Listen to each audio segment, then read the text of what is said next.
All right, it's prediction time. Falcons just beat the Bills. Falcons just put the league on notice. Now they got to fly to Santa Clara on a short week and face probably Mac Jones and Kendrick Bourne, who are red hot. Who's going to win?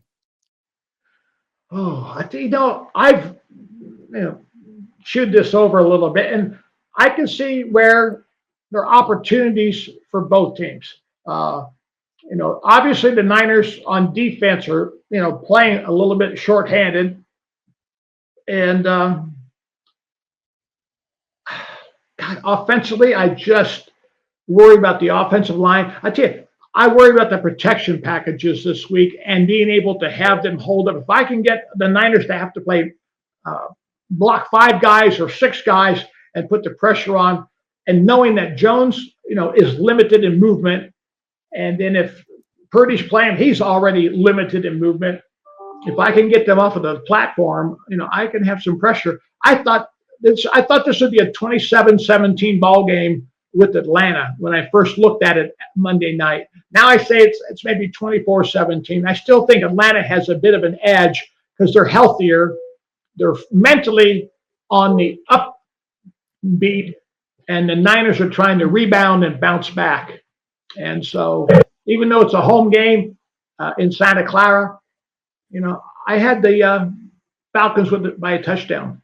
Is it fair to say that even though Fred Warner and Nick Bosa are out, that your biggest concerns are still with the Niners offense in this game?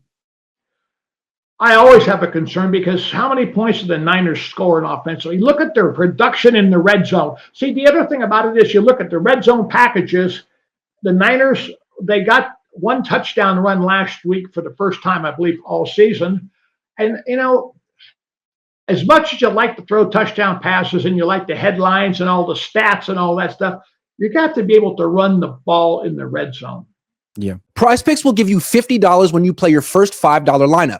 Win or lose, you'll get $50 for playing. Use promo code Cohn, COHN, and download the app now. And I don't see in past performances over the years from Kyle, even when Christian was healthy, the desire to make it a physical ball game and to run in the red zone. And sometimes that comes from Kyle because he likes to design what he thinks are touchdown plays. And, you get more glory and more accolades for designing the touchdown than you do for designing a run. But there's a physical element of the game that has to be played. And that's where the Niners are lacking, in that they are not punishing the opposition with the run game. And, I tell you what, if I'm going in. They don't have the running back or the offensive line to punish.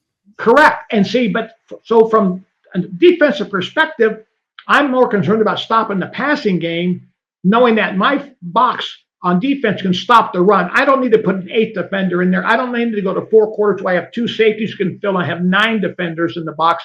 I can stop it with 7. Right. Yeah.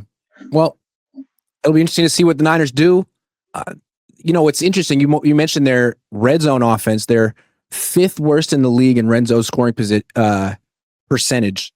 The team with the 6th worst scoring percentage in the red zone, Atlanta. So we could look at another Eddie Pinheiro versus the kicker game. Those have been very exciting.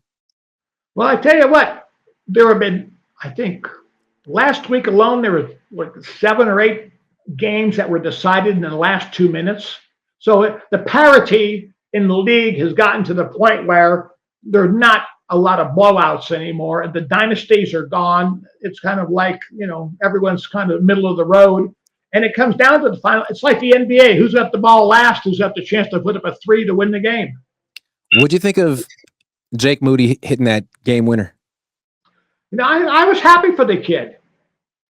He deserves the. And then he made 4 out of 5. One of them was blocked, but through no fault of his own. But it's nice to see him be successful.